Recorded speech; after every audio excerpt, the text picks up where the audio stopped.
Hello, everybody. Welcome to Topline. It's a podcast, and you're listening to it. My name is Sam Jacobs. I'm the CEO of Pavilion. Asad is the CEO of Sales Talent Agency. AJ Bruno is the CEO of QuotaPath, and our special guest is Janet Gehrmann. Janet is the co-founder of Scoop Analytics, where she runs go-to-market. She's a seasoned go-to-market professional with over a decade of experience. She quickly ascended to a top-performing sales director role at Burst before obtaining her MBA from the Yale School of Management. She's led software diligence for PE firms buying software companies, served on a product strategy team for JP Morgan Chase, and now is the co-founder, and some say Chief Operating Officer, but maybe not. Her title evolves for Scoop Analytics. Janet, welcome to our estimable show. Sam, great to be here today.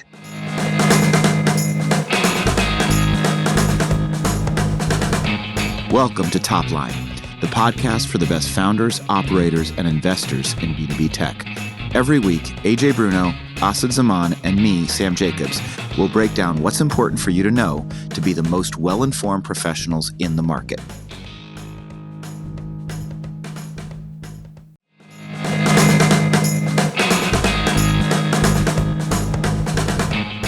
Your deal is almost closed, and all that's left is the security review. But when it comes to those lengthy questionnaires, the endless back and forths can often cause deals to stall out, leaving your deal at risk and dollars on the table.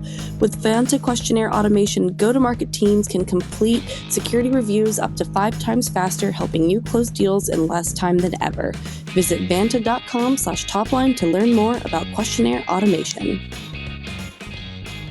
Thank you. We're glad that you're here. The first thing that we do is we ask everybody, how are they doing? Janet, how are you? Fully caffeinated on green tea, so doing great this morning. That's good. Asad, how you doing, buddy? I am really, really good. We have our team flying in this week. So we got done with our planning a couple of weeks ago. We're doing our kickoff in December, so we're trying something different. So everybody flies in on Thursday. We have a bunch of stuff planned, and I feel a little bit ahead of usually where we are at this point in the year. So I feel really good. Oh, nice. And Mr. Bruno? Also great. Got back from San Francisco last week, last trip of the year, shutting it down. And similar to Asad, feeling great about where we are. Just sent off the financial 2025 memo to the board this morning. So dun, dun, dun. It's we're good. We did it. We did the thing that we needed to all do. And then we checked that off, and I don't have to do anything else the rest of the year. So, what % growth are you targeting next year, top line? Ooh, oh my goodness, 60%. Okay, there we go. Manageable, attainable. This is a peg mana through and through. Yeah, the rest of eternity, it's just going to be 60%. You asked the question. That's fine. 60% with a little bit of profitability makes you a really good business to invest in with a high multiple. That's the goal. That's where we're headed. Janet, what are you doing for 2025? What's your target? 2025 really we're figuring we've got a lot of stuff going on with our marketing strategy right now, so it should be a very strong year. We've had a lot of signups in the past month, and we're continuing that trajectory to go forward. Well, fun fact, when I was looking for your bio in my email, I realized that I have many, many, many emails from you over the course of the last couple of months. So apparently I may be a user, a customer, and a proud acolyte of Scoop Analytics. There we go. See, I'm still figuring it all out right now. I think I'm a customer. I think. Well, I would like to be. I think I would like to be. Well, we can chat more after the pod. I'm happy to do it. What is tell us what Scoop Analytics does really quickly, and then I'll hand the microphone over to Asad. But give us a little bit of background on the company. What do you do? What problem do you solve? And then we'll dive into the conversation. Yeah, so at Scoop, we're solving the problem. I'll start with that first. What we're really solving the problem is getting business users access to their data and then the ability to present it. So there's a ton of different data tools on the market, ranging from data warehousing tools to ETL to tools that you need a large data team and data infrastructure. And we're like, what if you didn't need to invest in all of that? What if there was something simple enough where a business user could connect their data, put it together, blend it with a couple other data sources, and then present directly out of it? So that's what Scoop is. We're the first AI business intelligence tool really designed just for the business user. That's great. That sounds awesome. When was the company founded? So we started about 2.5 years ago, and From there, what we did is we built the initial back end and then we revamped the front end. Great. Well, was that always the main driver, the main use case, Janet, that you said, like the sentence you just said, was that when the company was just first founded, was that the value prop that you all stated at that time? No, that wasn't the initial value prop. So the initial value prop expanded over times. So originally where we were going was how do we make this easier for the business user, around data aggregation, around combining data, but we didn't think around presenting data at first. Yeah, when you say business user, I mean, that's a term that can get thrown around. Like anybody can be a business user, right? So like what specific persona is that defined as for you? Great question. Usually it's somebody in operations. So it could be marketing ops, revenue ops, sales ops. I know that there's been a podcast around revenue versus sales ops. I don't want to start any fights here right now, but aiming to be inclusive, financial ops. So it's usually somebody who's super data savvy, somebody who can say, okay, I know what my data is, but I'm not going to be the person to go into Snowflake and start doing data connections and then doing, the ETL. So that type of persona. And usually their title has ops, but as we've seen with titles these days, it could be a lot of different things. No, Janet, I think we've turned Asad around. He actually only hires RevOps leaders at his company now. He's a big proponent. We're launching a VP of RevOps search for a really large company in the next day or two. Well, there's plenty of people on the market, so careful, Asad. You might have a lot of inbound saying, hey, I'm looking for work right now. Well, Asad, do you want to formally kick us off? I think so. He's the official moderator, Janet. Mascot, if you will. Yeah. Actually, he's mascot. Where's his costume? Figurehead. Figurehead.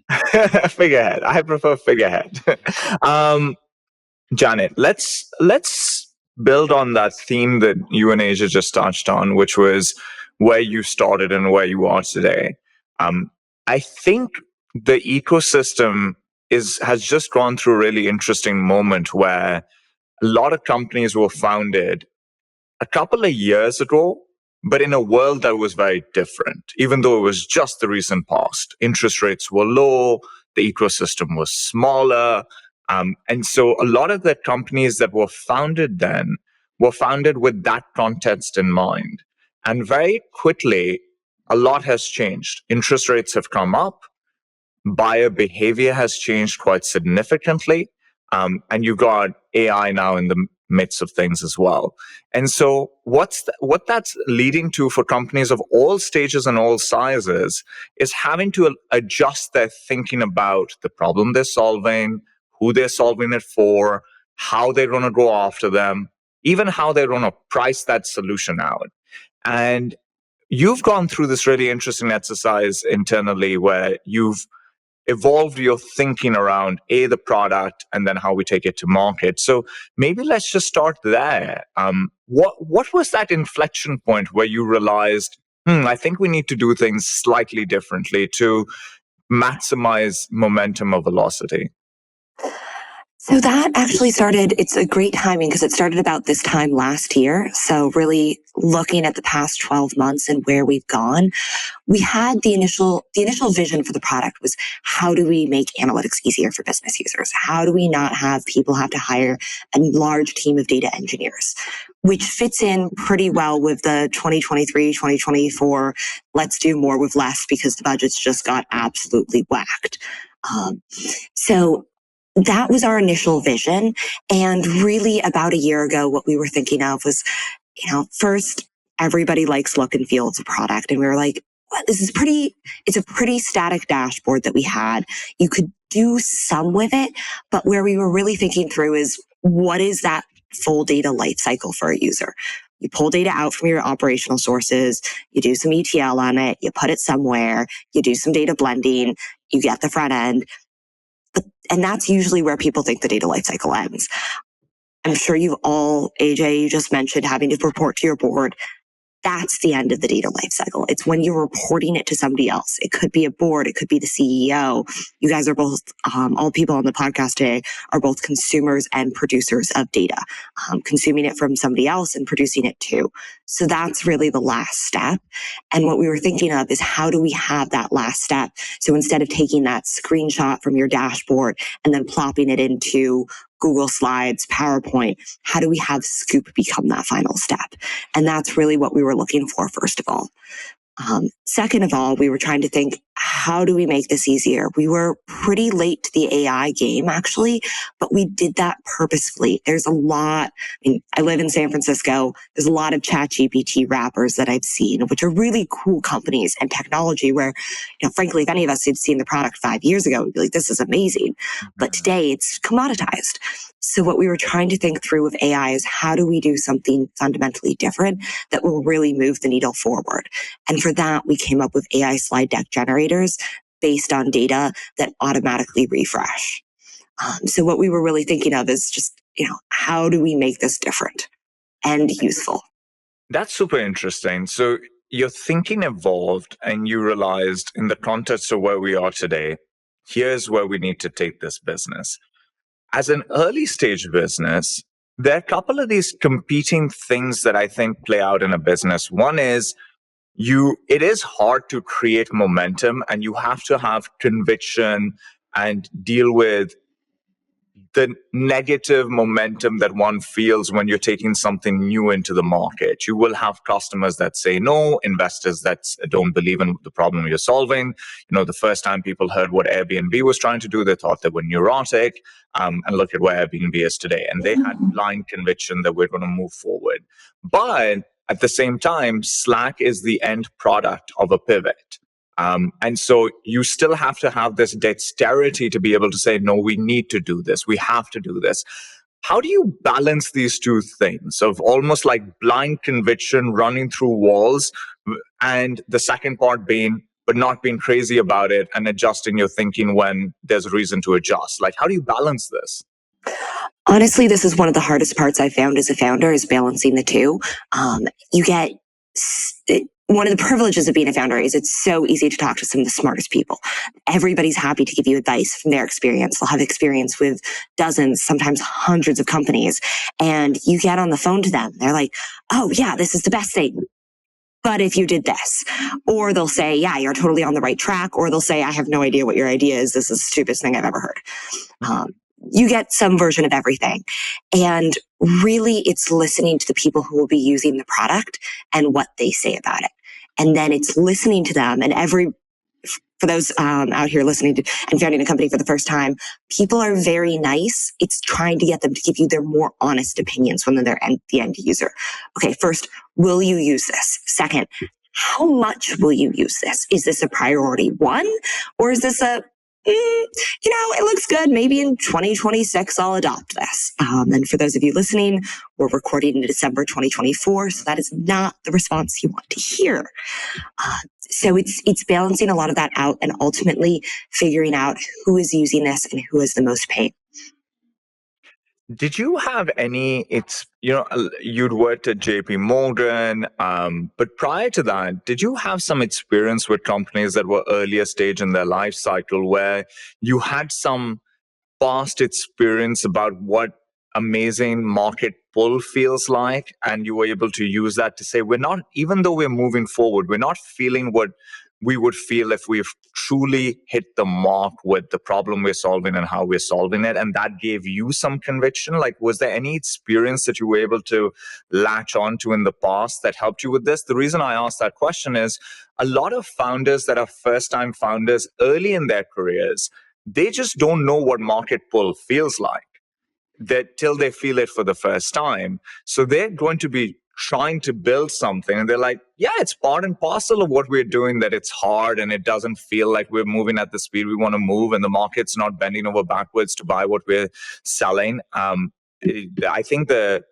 co-founder of Lattice talks about this really well, where he's like, we just didn't know. We thought that was the game. And then we changed something and the market started pulling us. And then we realized, oh my God, we were in no man's land over there. So was there anything you were able to leverage from your past experiences that helped you develop conviction? And Asad, I'd go even a step further on this and just talk through like the product market fit aspect that we've talked about over the last several years and how that has consistently changed. And like the pooling of the market, we know is a signal for that product market fit. But like even what you just said, where founders just don't know, I think about that very like clearly of just like, it's just, if it's like you want to always have product market fit, you always want to say you have product market fit, but there's just this thing in the If you've never background. felt it, what do you know, What do you right? feel? Like, What do you yeah. know? Exactly right. So I think they both go hand in hand to your question, and we're interested in Janet's answer to that as well. So my first job after being a rat neurosurgeon, which we can go into later, was in Live sales. rats? Like live rats? A Were you live doing rat it for research neurosurgeon. purposes? What were you trying to discern? Behavioral neuroscience. That's So cool. my What'd first you job learn? in about the pathway that schizophrenia takes in the brain. Oh, wow. And it's like a Well, that's specific interesting. pathway? Trying to elucidate the pathway. There's still a lot of research going on trying to figure that out. Okay. There's a lot of stuff that as much as you see in the headlines, there's reasons that there's a lot of stuff we still don't know. Yeah. But that actually was a great background for going into cell analytics because I understood data, I just didn't understand business. Interesting. But when you are an SDR on the phone and then moving into sales, you get pretty quickly who are people who are just hounding me. And that feeling, it's a very similar feeling when you're in sales versus when you're a founder. You know, when there are people just tracking you down and you don't have to keep reaching out to them. They start reaching out to you. They have your Calendly and they're the ones scheduling meetings. So there's that feeling that you have, but then there's also what are those tactical things people are doing where you can say, is your client doing this or this? Are they reaching out? Are they the one pushing the sales forward? Are they the one helping you with the business case?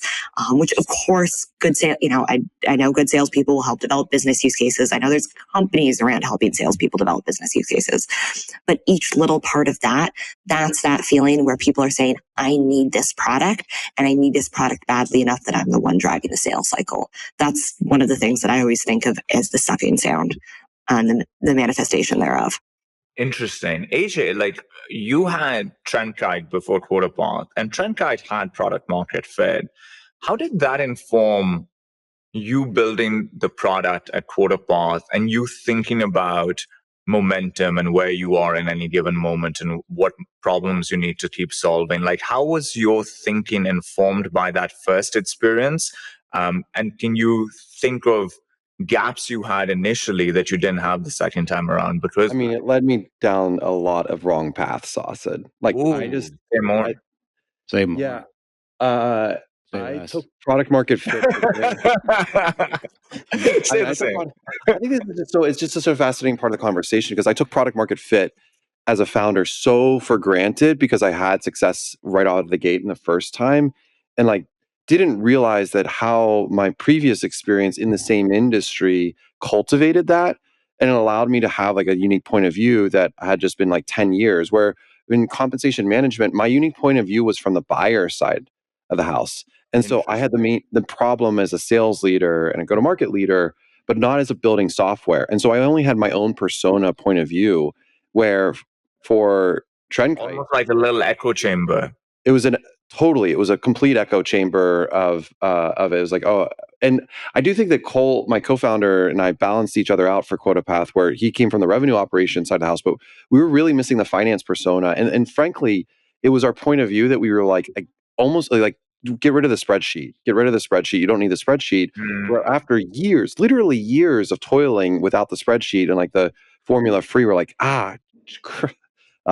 the finance leader actually does need the spreadsheet. So we have to have a better answer for this because we're never going to traverse to the mid-market. We're just going to be toiling in this SMB world without having really clear guidelines on how does this fit into the finance world? How does this fit into their financial systems? So I think it's a little bit of a trap when you go down this path, and you always hear from investors, be more objective, be more skeptical about your business. And I think that that's such a really challenging thing for the best founders do it. They're a little bit like scared and skeptical of their own business. And I've gotten better at that. It's hard to do because you have to have conviction at the same time. That's the hard part. It's like to push and pull, right? You're like, I'm optimistic. I think this is going to be the best. We're going to change the world. We're changing the world. Is this going to work? Can't tell us that we're not building life-saving things. Like none of us are important in this grand scheme. Every 2 weeks, Sam tells us that, and I feel a little better. I'm like, Sam puts us down all the time. It's really, No, you I do it think the you are good changing way. the world. I think we're all changing the world. Yes. AJ, I think you've got it right there. You've got to have optimism, but if you're not just a little paranoid and questioning everything, like That's the tricky But it's balance. easier to say out loud. We all know this. Like we all know the worlds that we live in are both in, like all four of us on this call have had questioned ourselves many times over the last several months. Last week, this weekend probably. Do it all the time. It's just the challenge that we have, and as we head into 2025 and thinking through the next few years, I'm looking forward to the last week of this month. I always in December have that retroflective like view. It's really important for us to think about it, but it's okay. It's okay to feel a little all over the place. Maybe I'm just like, this is therapy session for me right now, Janet. I'm just No, talking you're out loud, right. Like projecting my own problems. this is the trickiness of it. So, Janet, we've spoken about the founder perspective on this of balancing conviction with essentially open-mindedness, that you might be wrong or there might be a better path. But once you decide that we're going to switch things up, we're going to do things slightly differently, or maybe for some drastically differently, right? Like Slack was a totally different product to what they were building initially. So some slightly adjust, others have massive pivots. Then as you have to get the team and the other stakeholders on side. And one of the things that when I talk to early stage founders that are going through this, one of the things they struggle with is usually when you do this, you haven't been winning as much as you want to have been winning. And so the team's feeling the pressure of that. And they might not be in the best of mind frames to be like, now we're going to pivot this thing. How do you get the team bought into this new direction, to these adjustments, for them to develop the optimism and energy that you need to be able to execute against this new plan because they feel a little bit beaten up from the last plan? How do you solve that? What have you learned about solving that problem, maybe through your own experiences or talking to other founders? For us, it was easier because we were pretty much the founding team. And we were like, we know we need to do this. We know why we need to do this. We're excited about this. I remember the first time we had that new canvas gallery that we were putting out, and we were just like, this is amazing. But I've had other founders that I've talked to where it's a lot harder. And I think everybody knows if you're going through a tough time at the company, everybody knows that. You know how many leads you're getting, you know how many you're closing, the company feels it. So getting people excited about the new direction, it's here's the story of the company. And I know some people have friction or say like, oh, it's all stories. Well, the stories are what we really listen to, or how we communicate. I mean, I remember reading a book about storytelling in sales probably a decade ago, and it's true for most things. I mean, even in consulting and investment banking, ultimately what you're creating out of the PowerPoint is a story of the company. Mm-hmm. And that's, people buy companies for billions of dollars based on that PowerPoint and the story it tells, and then diligencing it. I saw that when I was doing PE diligences. For the founders, it's really saying, here's what we're trying to do. Here's why we're trying to do it. Here's who we're trying to do it for. And this is why this is the right team to execute. So you really want to buy the team in on why they're still so important to this new vision. And that's what I found the most successful people in pivoting is, here's why you as a team member are critical, and here's what we'll get out of it. Sam, Janet made a really good point about they had this one advantage, which was this founding team. Everybody is really bought in on building this business. They understand that it's going to be hard. It's going to require some adjustments. You probably speak to a lot of people that are later on in their business life cycles that have to also adjust their thinking. And there it's much harder. You have a larger employee base. They don't have as much equity. They're not as bought in. They're not the founding team. What have you learned through your own experiences or through conversations with all sorts of people in the market about companies that are trying to adjust later on, how to get that right, specifically from the context of getting the team bought in? I don't think it's that different from what Janet said. I think it's over communication and it's clarity and transparency. I think that's what builds trust, is telling people this is where we are. Let me walk you through why it is not working, and let's and this is the plan that we have on a go-forward basis, and this is how you're going to contribute to that plan, and this is what the world will look like when we do accomplish that plan. The only caveat I would say is when it's not all the founding team and you don't have that flexibility and frankly, the benefit of the doubt is you also have to have a certain degree of tolerance and thick skin. You have to understand you're not going to win everybody. I think, we're collecting, you caught me in a reflective moment, Asad, because we're collecting ENPS survey results right now for the last couple of months. And one of the things, and we're doing well, but I will say, and collectively, aggregating all of my recent experiences, including moving to Europe, I will say that culture is a real thing. And what I mean by that is people's individual personality differences are very, very real and meaningful. And so you coming at the world from your perspective of what is normal and how should you communicate it and what would I need, which is sort of AJ's point about trying to build a business just when you're the individual stakeholder that had a problem. Like when you're trying to communicate a change and you're saying, well, what would I need to be bought in? You really need a diverse enough executive team or a set of confidants or people, maybe like in a weekly session or biweekly session that you talk to virtually. Maybe you could call it a cabal. Who knows what you do? But the point is like you need a group of people that can give you honest advice and also that have different, whether it's Myers-Briggs or Sure people or whatever the framework mechanism is, but people that really have a different context, a different emotional and psychological and intellectual context to give you the perspective that will just be totally blind to you. Yeah. And that's and at the same time, all of that said, and also you're not going to win every heart, and that's okay. Like we've talked about many, many times, Glassdoor is not the scoreboard. There's probably some level of correlation, but it's not going to be perfect correlation. The scoreboard is what Janet said, right? It's your customers. That's who you need to listen to. If you can develop a framework for listening to your customers, by the way, that's the other way to build trust is it's not me. I didn't say it. They said it. They want it. I'm just reading the survey results. If you want the survey results yourself, you can read them. But I think that is, that's the key, I think, is first, clarity, transparency. Second, understand that you have blind spots and you need people to help you manage and navigate them. And third, you're not going to win every person. Some people, you're going to have haters. It is what it is. And you got to have a thick skin. That's what I would say. Janet, what do you think? Sounds like Sam's been hanging out with Alabama fans this past weekend who did not make the college football playoffs and are very. Did they announce the final college football playoffs? I'm going to have to learn this football business over this winter break. Whenever you guys, I have no idea what you guys talk about when this happens. Well, I just Googled, can I live stream ice hockey in Barcelona? And the answer does not appear to be yes, which is. There's got to be some social media account that does that for you, Sam.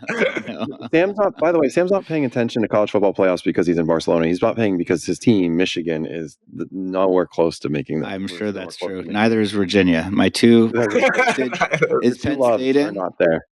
Penn State to get in. They're the 6th seed. There's a lot of controversy about it. I joke, and I'm not going to go down a tangent, but SMU versus Alabama was the massive controversy, and both sides were like, "You're never going to make anyone happy." Didn't Alabama have 3 losses? Did they have 3? Yeah, they did. But their athletic director is like saying the out of conference schedule shouldn't matter. Asad, do you know what language they're speaking? Do you understand anything they just said? I heard a lot of colleges. I think I'm at 0% understanding right now. No idea what they just went on. Sam just started talking about knowing your customer. This is for our Topline customers that are out there. The audience is. I'm just speaking about their I'm just kidding. Back to Alabama. I think if you have 3 losses, you don't deserve to go to the CFP. I don't think you should argue about anything. It's exactly what Nick Saban did last year. It's like, dude, just win. If you want to be. Anyway, sorry, Janet. Don't lose to Oklahoma. Yeah. Back to the docket. Janet, one question that I was thinking about in preparation for this was your environment. The ecosystem and how it's doing, I think has an influence on the culture of organizations, especially during these inflection points. I think of it in the context of Toronto, which is one of the major tech ecosystems in North America, but I feel like it's felt a bit more of the pain on the downturn, and it's a bit slower to recover as things have improved. And I don't know why that's the case, but it's a major ecosystem. I imagine that people that are going through things right now in this ecosystem are going to find a lot of the energy of an ecosystem that has lost a bit more and is slower to recover. I wonder what the opposite of that feels like. How is going through all of this in San Francisco? What's the energy in San Francisco, and how does that help the individual company beyond what we generally hear about fundraising and hiring and all of that? Like culturally, how did it help? Well, if you're listening to a number of different podcasts, San Francisco sounds like a third world country these days. Except when the Chinese premier is visiting, then it's like spick and span. I remember that day. I live 2 blocks from where Biden usually stays, and I guess Trump will stay next time. So it was, police cars outside of my house 24/7 pretty much. But I live in the heart of Union Square, so pretty much the center of the city. So I see it all. And I can say that, downtown isn't back yet, but the founders and the VCs are back. And the culture of San Francisco is still very strong and strengthening. People are starting to say, really, San Francisco feels like that 2011, 2012 again, where you have these communities starting. People are really looking to help everybody. I can't tell you, I can't go to WhatsApp because there's so many different chats that I'm in where people are saying, oh, you're looking for this? Here's the designer that I used for my website. Here's how I hired an intern. Here's what I did here. There's events, dozens of events going on every week for everything from go-to-market to AI to engineers to you name it, there's something going on. So it's really coming back. And as part of that, being a founder in that ecosystem, knowing that there's so many people around you, we've talked about going through I'm listening to this advice, I'm listening to this advice, which one's the right one? Having people that you can discuss that with is huge. And having a community that's really focused on building and helping others, no better place in the world to be. Yeah, and being around people that are winning or have pivoted and won, that gives you confidence and others confidence, right? Like if an employee goes home and says, I'm scared, and talks to a friend of theirs in some other company, and friends like, don't worry, we pivoted and look at where we are right now. Like this is part and parcel of the game. That really helps versus you're in a city where that's not happening. You go and you tell your friend, we're pivoting. They're like, I pivoted and it was a disaster. Like these things actually influence how things play out. And so it is quite remarkable to see how much energy there is in the San Francisco ecosystem right now. A lot of it post AI, right? Like there was some type of an inflection point that happened in that city over there. Did you find the timing to match the introduction of ChatGPT? The timing didn't quite match the introduction. It took a while longer. So I moved back to San Francisco. I lived here in the 2010s, but I moved back at the spring 2022, and ChatGPT got released. Where were you living before? New York City. Oh, cool. And then a number of other places in between, mostly East Coast. Sorry, I interrupted you. So you got back in 22. I got back and it was not as happening as New York City was in 2022. I can say that 100%. New York came back very quickly because all the banks said you're either in seat 5 days a week or you don't have a job here. And that got a lot of people back to New York City. San Francisco didn't say the same thing. There's a lot of reasons for it, but they didn't. And really, 2023 was an interesting time. I remember getting on the phone to somebody who was super interested in Scoop, and they said, you know what, my marketing budget just went from 5 million to about 2, and they didn't have a job 3 months later because it was a lot of what we've been talking about in this conversation. What do you do in this new environment?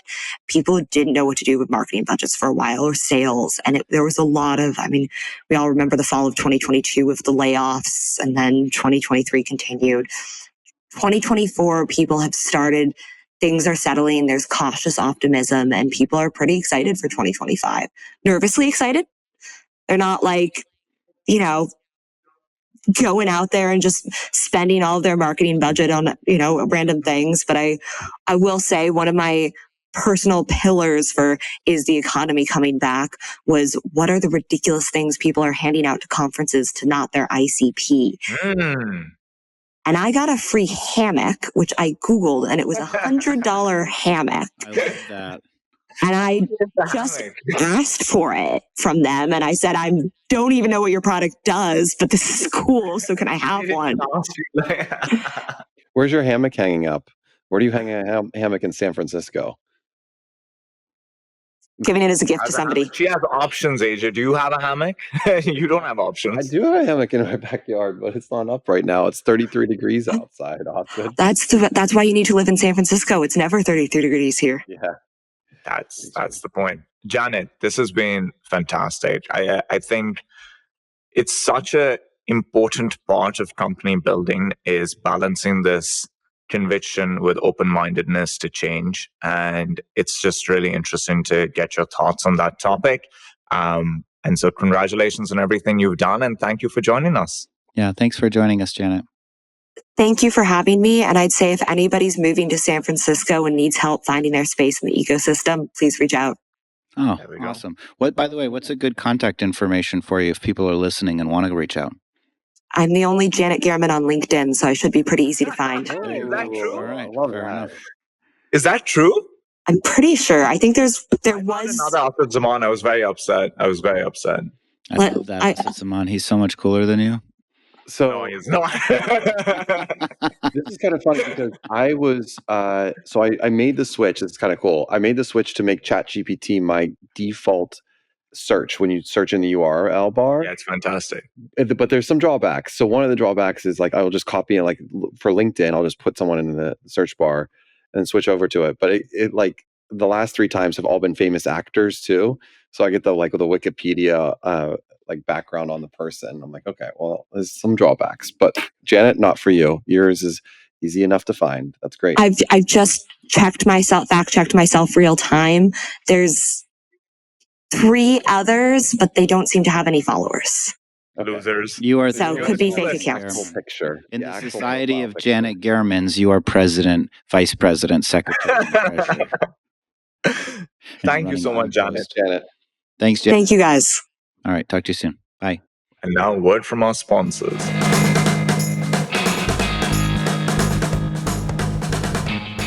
Yes.ai enables your CEO, subject matter experts, and other senior leaders to engage prospects directly, creating meaningful connections and boosting response rates. With just one click, your team can strategically involve senior staff to make your outreach more credible and effective. Empower your GTM team to orchestrate your outbound process and say yes to yes.ai. That's YESS.ai. Really interesting conversation. This topic of pivoting is just such a big part of the ecosystem right now. There's so many companies that build things for a very different world that have to change how they're thinking about it. What are you noticing in the market about this, Sam? You talk to so many people, founders, CROs, etc. What are your thoughts on this general topic right now? Well, I haven't noticed. I haven't had that many conversations with people making big pivots. I have to say, I've noticed the same thing that we've been talking about for. I almost wonder if pivoting is a ZERP phenomena, but I could be wrong. I think the idea of like I've got to, because you kept mentioning Slack. It's like I've got a ton of money. We're building a gaming company. We're going to try and build a messaging platform instead. That feels like a very ZERP perspective, as opposed to, let me give the money back to my investors, or if I'm going to pivot, let me consolidate my balance sheet and get the investors that don't believe in me off the balance sheet so I can run my business more effectively and more independently, which I'm sure we all have a perspective on. So I mean, we've been talking about the same themes over and over, but I will reiterate them here. I think that we see signs for optimism. Although AJ's got some interesting data, which I'll look for. I'll give him. We want to hear from his trip to San Francisco and what he heard about enterprise optimism for 2025. But I will say, to your point about Asad, like making big changes, I guess one of the things I will say is that for organizations that have been around for any meaningful period of time, there is a level of exhaustion. I don't know about exhaustion, fatigue. Let's call it fatigue. You and me were talking offline last week about day 1 energy versus, day 300 energy. And I think that's definitely a thing.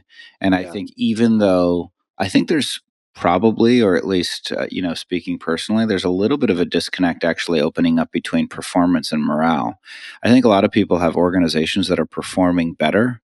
But the reality is that, in the same way that we felt like it's not going back. We're not going back to 2020 or 2021. This is a new normal, and the new normal requires a higher level of constant exertion from the team than it required in 2021. And I think a lot of people are waiting for the cookies and for the massage table to come back or some equivalent. They're waiting for the standards to be set downward. And I think founders and CEOs, at least I know the three of us on this call, are only trying to raise the bar. And I think that's actually I wouldn't call it thrash. I just think that there's a certain number of people that are like, all right, I can do this for another, year or two. I can do this sort of grind it out, dig in, do more work than I think is reasonable to ask of me, be much more available on the weekends and off hours than I normally would. But I think there's a group of people that were saying, okay, I've done that.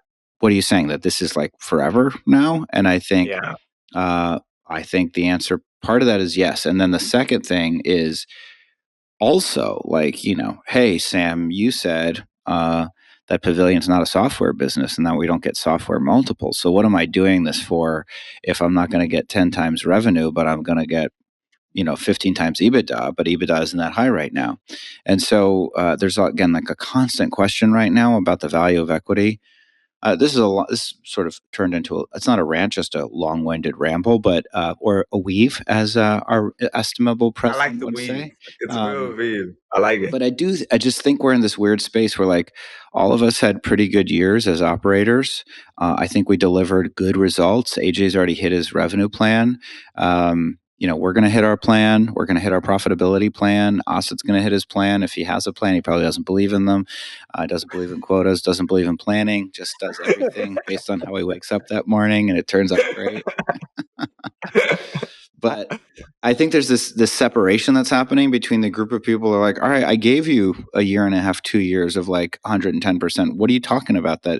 Where's the party? I'm like, there's no party. Yeah. Like, this is just how it is. What do you think? That's the interesting one where there's three groups then, Sam. There's the group that you spoke about, which is like, okay, we did this. But there's also this other group of people that have to realize this is the steady state now. This wasn't a moment in time where you had to work harder and be better and do all of those things to get through a tough time. The bar is just higher. And I think it's interesting because you can see which people in your organizations and in the market have computed that. I think at this point in the year, when you look around your organization, you can see quite clearly the people that have figured out this is the new world. The bar has to be here for me to achieve the dreams that I have for my life. I want to buy that house. I want to do this. I want to do these things. Well, I need to create momentum in my career to be able to achieve my dreams. And this is the bar. I get it. And they're at it. And understanding that the bar is here means that you then have to push yourself and others have to push you to keep getting there. Every time you do something that's not at the bar, somebody has to push for that. And I think that's our job. Anyone that I think sits in the group of they're tired of it or they're waiting for it to end, I think those are the people that are going to really, really struggle in the future because the bar is not coming down. It's probably only going higher. Well, I have a hypothesis about this. Okay, so let's just like think about, first of all, to quote the great Sam Jacobs, first of all, pivots are really hard. Pivots, like successful pivots, like true pivots. Janet talked about Scoop Analytics. We didn't talk about this, but this is a little bit more of a discovery when you're early stage and figuring out who you are versus true pivots. The Slack pivot is a good example of a true pivot. And when you've raised amount that you have, an amount of capital you have, and you have a real team, and you've created real dollars and real customers, at what point is a pivot not like if you're at $10-12 million in revenue and maybe your churn and retention is still a challenge and you're still like you're growing healthily, would you truly pivot? Why would you pivot the business at that point? And so I think that a lot of the like work to get to that point needs to happen really, really quickly, and it's just rare. So the second piece of it is if you've raised $50-60 million during ZERP times, which there's lots of, including myself. I've raised $65 million. So this isn't just me projecting. This is me like literally saying, here's a good example of a business that does it. Now our competitors, this is just not us alone. And one of the big reasons I did this was because our competitors raised 3 times the amount. Captivate IQ this is true. I mean, Yeah. they raised to a valuation of $1.25 billion as a SaaS company when they were 3 years old. So you can do the math on like, what does that look like? What does that look like today in their business? But there are dozens and dozens of these type of companies, and their balance sheets might be pretty large. We all know founders here that have raised from Tiger or the chain smokers, and they were That is your favorite subtweet, your favorite passive aggressive subtweet. You No, it's not fucking passive hate aggressive the tweet. chain smokers. It's the reality of the situation is that was indicative of the times. That was like Anytime I'm in a literally it. difficult strategic moment in my company, I go WWCSD. What would chain smokers do? And That's the board member I'm giving a call to. Yeah. and if you were at those type of businesses and you're sitting there with a bigger balance sheet and it's still really tough, are you going to lean all in, or are you going to return some level of capital back and start over or pivot the business, start with a core group of people that are 3 to 4? You're really starting over in this world. And that's like the success stories that are probably going to exist in the next couple of years. And I'm going to be curious just to see what they look like, but they're not going to look like right now. We're mid-cycle with this. We're like really right in the middle of it. And maybe we know folks that are dabbling in this and founders that are thinking about it. And this is probably your next point on the docket, which is Jason Lemkin's tweet and article about founders are quitting. Like co-founders are literally quitting their business, and what does that mean? So I don't know if Asad, you wanted to kind of let's transition to that. So Jason made a post where he said, found out over the weekend that another 2 CEOs I've known for a long time that raised more than 50 million have recently quit their startups. I guess that's fine now. He wrote about it a bit more where he said quitting culture is a real thing across the ecosystem. But recently what he's noticed is that you have CEOs that are doing it more so than before. He named one that went out and wants to do content. The other one is going into seed investing. But don't forget his very sarcastic woohoo after the angel. Hooray. His point is that building a business is hard, and it's going to have moments where it gets stuck. He gave the example of Logical, which was growing really quickly and then hit a wall. And it took a couple of years of rebooting the product and rebooting the go-to-market team for them to be able to regain some velocity. And they had a really good exit at 300 million. And so his point is that this is this new thing that's happening where CEOs are quitting. Now, I would say, if you asked me a couple of years ago, will there be a lot of CEOs that are going to give back any money? I would say no. I don't think that happens. And I haven't seen a lot of that. But I have seen CEOs step down at a pretty high velocity over the last couple of years. Sometimes they've been pushed out, but these examples that he gave, there was no pressure on the CEOs to quit. They quit on their own completely. And so, AJ, what do you think is playing out over there? Like, why is this happening? Broad question. I actually, when I read it, Jason comes up with some hot takes, I suppose, and this might feel like a hot take, but I didn't actually think it was a hot take reading it from my perspective, because I understand it. Now, you can love or hate Jason's writing or what he writes about. One thing that always kind of like, it's a pet peeve of mine when he does this, he will say like, I almost quit my business, Echo Sign, multiple times. He always draws it back to Echo Sign. I'm like, dude, it was 2012. Come on, like totally different world. You were there for 5 years. You sold it to Adobe for a couple $100 million. Like, was it a couple of $100 million? Was it like $100 million? I don't know what the exit was, but I think it was 80 million. But anyway, oh really? AJ's point still stands. But the challenge there with that is like, yeah, I was 2 weeks of running out of money at Trendkite, and sometimes it comes out, it sucks. But I also last year had massive health issues that like, that's what actually got me to rethink, should I even be running this company? And thankfully, as we've talked about, like I reinvested at the end of last year. And some of this even came out, and when we were talking about challenges that businesses were going through last year on Topline, I like just putting yourself out there of like, it wasn't easy, it sucked, and I had real manifestation of health issues. And so I think these happen almost every year, that we as founders just have to like think through, is this the business I want to be running for the next several years, the next 10 years, the next, in Asad's case, for the rest of his life? I think that that's the question that we are asking, and it's not always easy to answer. We want to say yes. But I just truly know that I started a SaaS business. That life cycle of a SaaS business is 7 years. Fund cycle of early stage is 7 years. That's definitely changed, had to change. It's elongated to probably 10, 15 years at minimum. And so that's changed the game. My average tenure of my previous two jobs as a founder was almost 6 years. I'm going on year 7 now. And so like I know myself. I've moved around the country every 5 years. I've moved from Philadelphia to San Diego to San Francisco to Austin to back to Philadelphia. We're at 6 years, and my wife and I are getting a little stir crazy. So you just have to know yourself and know what you're capable of in these things. That's such an interesting take. Sam, what are your thoughts on what AJ just said and this general thing of CEOs quitting? If you were to try to find some causes for it, or what's happening, what's playing out, what are your thoughts?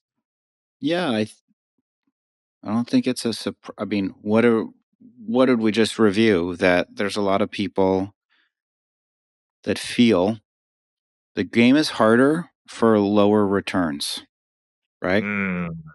Right? Like we're not getting 40 times ARR. We hope the M&A market comes back, especially if Lena Khan leaves the FTC. But nevertheless, so there'll be a business bump, but it's not going to be huge. And growth is harder to come by. And these businesses it's not easy. And so it doesn't surprise me that people, and I'm of two minds about it, because Lemkin had another quote, right? Which is, if you can quit, like, how do you know if you're a co-founder? You can't quit. That's how you know if you're a co-founder or founder. You just can't quit. And I can't quit Pavilion. I just can't. I'm not going to have another idea that has this level of traction. It's going to be harder to find, even with all the problems that my business has. It's going to be harder. Yep. I know sunk cost is a fallacy, but it's still a real thing for human nature, which is like, I want to see this thing through to the end, whatever the end may be. Maybe the end is run it forever. But where I'm at right now is not even about like selling it or liquidity. It's about establishing significantly greater enterprise value in any form. And that's not where we're at right now. We had a really tough 2023. We have a better 2024. And so my perspective is like at least another 4 to 5 years of really, because I want to turn this into a beautiful company from every direction, a beautiful company that serves its customers, a beautiful company that serves its employees and stakeholders, a beautiful company that generates massive enterprise value, a beautiful company when we all look at it with our financial analyst hats on, say, that's a great business, at the same time that it does so much good in the world. And we're not there yet. So for me, I'm in a special privileged position. I control the business.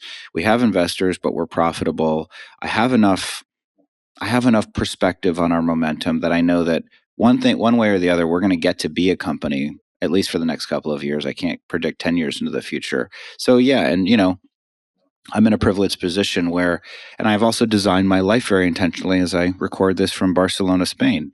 One of our employees was like, I wonder what this means for the future of Pavilion if Sam's moving to Barcelona. I wonder if he's stepping back. I'm like, whatever the opposite of stepping back is, I am more dialed in. Was that in your ENPS survey? Yes, it was. I am very, very defensive about ENPS, so I will like call out instant, on Topline.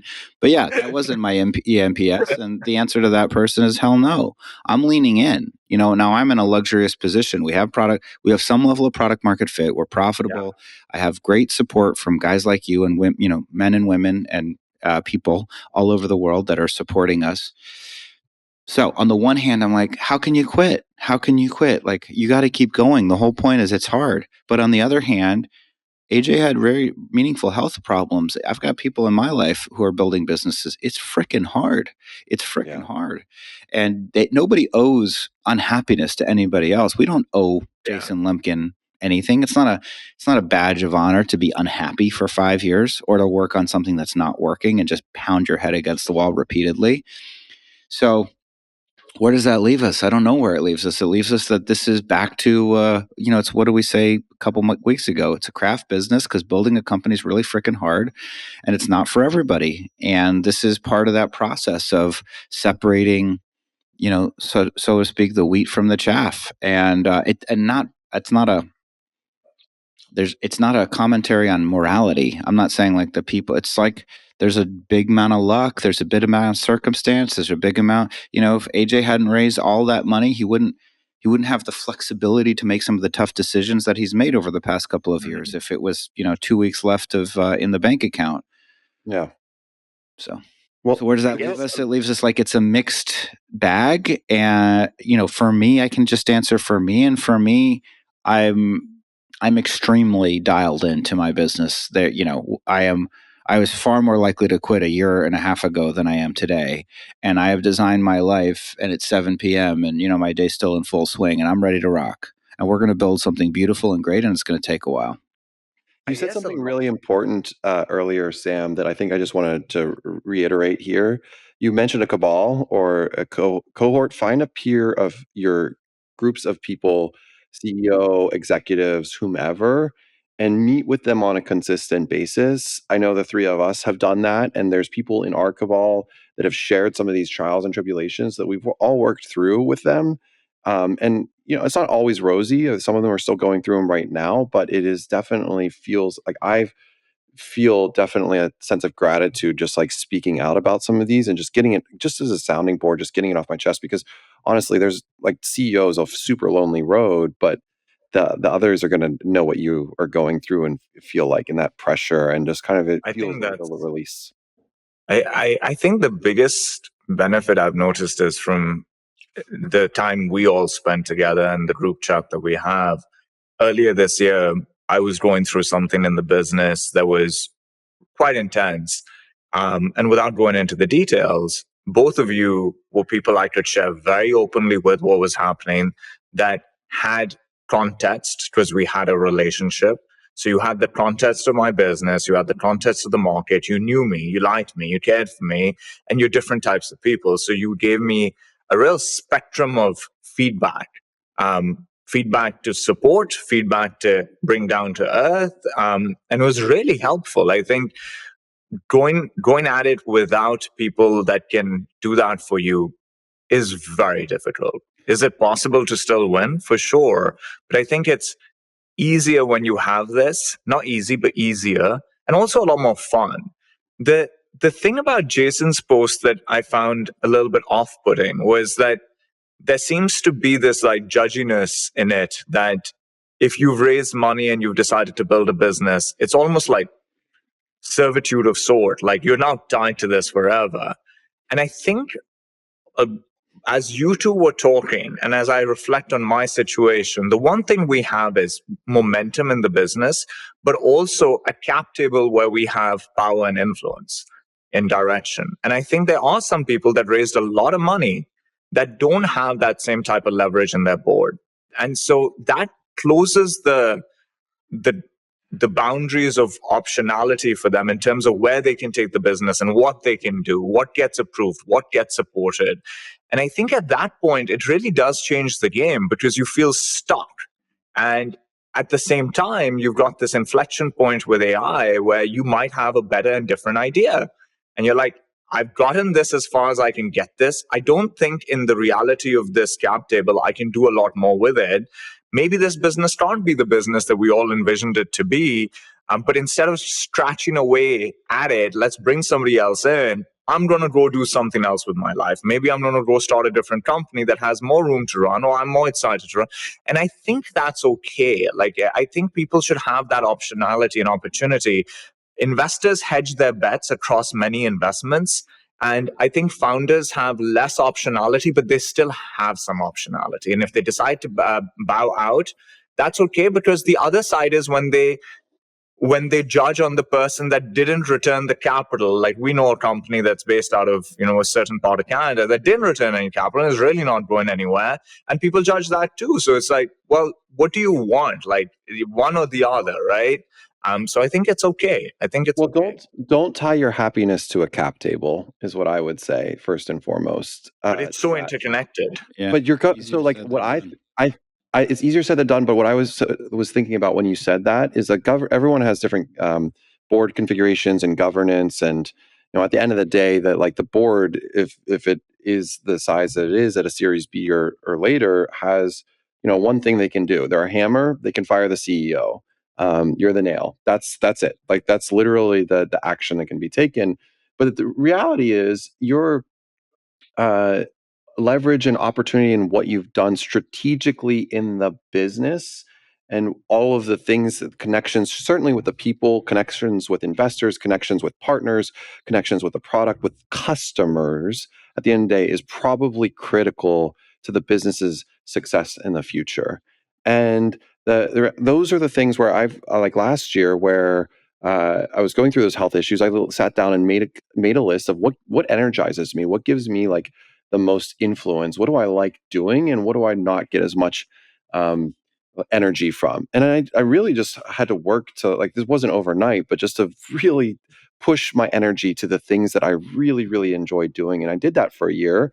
It couldn't be all the things that I love doing. Of course, there are plenty of things that I didn't. And honestly, it fluctuates. But focusing on the ones that give you energy helped the momentum, and then helped, for me at least personally, push the momentum. I think it's so hard, AJ. It sounds great, but it's really hard. Like you still had influence and control and security in a way that a lot of founders don't have. Like at the end of the day, I think all of our moods, as much as we want to tie them to things beyond our businesses, the dashboards of our businesses have a massive influence on how we feel. I woke up today, I looked at the dashboards, they're looking great, and I felt fantastic. I remember in 2023 opening those dashboards in my bed and feeling the exact opposite. No matter how much work I do, I can't get away from that. I can change when I look at them, so it's not the first thing I look at, but it affects us. And so that's one. The second is, I think a business that's not doing well, a founder who has, think of the worst investor you've ever worked with. Now think of a board of just those types of investors, and with not a lot of control. I think don't do that to AJ. That'll trigger some PTSD. Well, I do it to all of us. So just like, that feels awful. Like I do that thought exercise. I've had that experience. I'm like, oh my God, that person would want to get out. And so the board can fire the CEO can fire the company. And I think some of them are, and some of them will go off and do random things, but some of them will go and build a new company, and that company might be the next big thing. And that's okay. That's how the ecosystem works. And I think this is why Asad doesn't have ENPS. He uses us or a board. or he uses you know what? Glassdoor is the scorecard, but RevView is the scorecard I believe in now, because STA is number 4 in the world for small companies and number 1 in Toronto. So now I'm all in on RevView. Sam, you got your ad for STA into this Topline episode, whether you like it or not. That's fine. He's never going to pay $1 sponsorship. Okay, I think that's the episode, guys. It's time for shout outs and wins of the week. And we got some good ones this week. I'm going to go first. Okay. Ooh. Here's who I'm going to shout out. I'm going to shout out Natalie Arbel, Ryan Burke, and Matt Marino. Matt is our Seattle chapter head. Ryan is just an incredible go-to-market operator. And Natalie is a fantastic listener in our channel. And guess what? All 3 of those people screenshotted their Spotify Wrapped. And guess which podcast was number 1 on their Spotify Wrapped? It was this podcast. If you guessed Grit, you are incorrect. It's not Grit. It's Topline. Stop guessing other podcasts in my game where we're guessing my podcast. You're very rude. No, I'm just kidding. But we beat out 20-Minute VC. We beat out The Daily. We beat out Huberman Labs. We beat out other podcasts that nobody listens to because some of them are quite esoteric. But it's pretty cool. Thank you, Matt, Natalie, Ryan. Thank you for listening every week. Thanks to everybody that listens. Been an incredible year at Topline, and I think I can speak for all of us when I say one of the bright spots of the last couple of years is launching this podcast in the wake of the SVB collapse. And it's been pretty incredible. And to see us at the top of people's hours they've spent. Wow. They spent hours with AJ, Asad, and me in their ears, whispering sweet nothings, tickling their earlobes, give them a little lick. Give them a little lick in the earlobe, the tiniest little lick, and then they enjoy it. All right, Asad, you go. That was fantastic. Shout out to that Slack group of ours. We've never really promoted it, but it's around 500 and something people, and there's some of the most favorite people over there. So I look forward to meeting all of them at events next year, for which I'm going to be traveling a lot more. My shout out is tying to the thing I spoke about earlier today. I'm just really excited to hang out with everybody at STA on Thursday and Friday. We have a very large office that we don't get to use. It's almost like a 100-person office and 3 people go in. But it's going to be full for the Thursday and Friday. Everybody's flying in from all over the place. And we have some sessions planned, but a lot of fun planned as well. But the biggest thing I feel very proud of the team for is getting ahead on planning and doing this kickoff right now so that we're not coming into the year with, we need to solve these things before kickoff and then waiting for the kickoff and that's the energy given. No, we're going to come in on Jan 2nd and run at it. And I just feel really excited. It feels like the right way to do it is to end the year there, go take a couple of days off to take a break and come back and on Jan 2nd, we're going to run.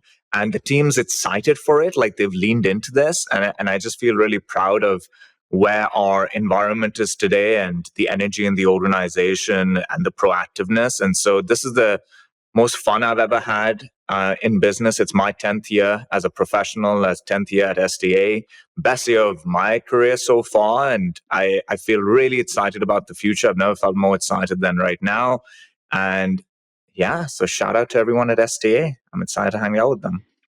Asad, it's so interesting because we moved our kickoff forward from, we usually have it at the end of January, and we moved it to the beginning of January because we're ahead on planning. I don't know if this is a trend. It's 2 data points here, but I feel like a lot of organizations have gotten ahead of 2025 planning and pulled forward kickoffs. Yeah, because it's madness that it happens later on in Q1. Why? Essentially, this is the John McMahon thing, which is he's the fact that companies are not hiring for their 2020 whatever Nets plan in Q4 is madness. Your plan should be done at the end of Q3. Q4, you should put the pieces in play. Jan 2nd, you run at the problem. The ecosystem doesn't do that, but it's moving in that direction, which I think is positive. Yeah, I agree. Well, Sam sort of took mine as well, not necessarily just with the Pavilion Slack channel, Topline Slack channel, but I've had multiple people text me. Ryan Milligan showed me his rap at our holiday party on Friday that Topline was at the top. So my shout out does go to Spotify rap. My brother and my parents haven't sent me theirs yet. I'm sure they know how to find them. In the Spotify. Your brother's top one is Pod Save America, faux show. Number 2. Can't wait for me to get a text about that. Pod Save America, Pod Save the World, Love It or Leave It, and then finally at the bottom, Topline. Topline. But so been a great year, and all of the things Sam said, plus looking forward to 2025 and what's to come with this group. So thank you all. Thank you all for listening. We'll talk to you soon. Thank you. Bye.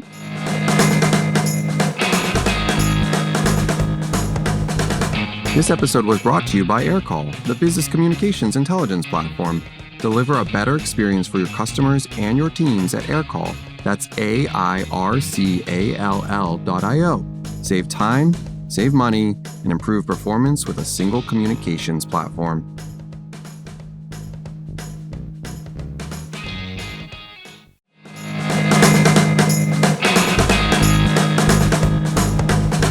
Thanks for listening to Topline. New episodes come out every Sunday. If you like what you heard today, subscribe so you never miss an episode, leave a 5-star review, and share it with your friends. Don't forget to join our Topline Slack channel to connect with us and discuss the topics we cover with other listeners. Click the link in the show notes. Lastly, if you're interested in joining Pavilion, you can learn more about membership at joinpavilion.com/membership. Thanks again for listening.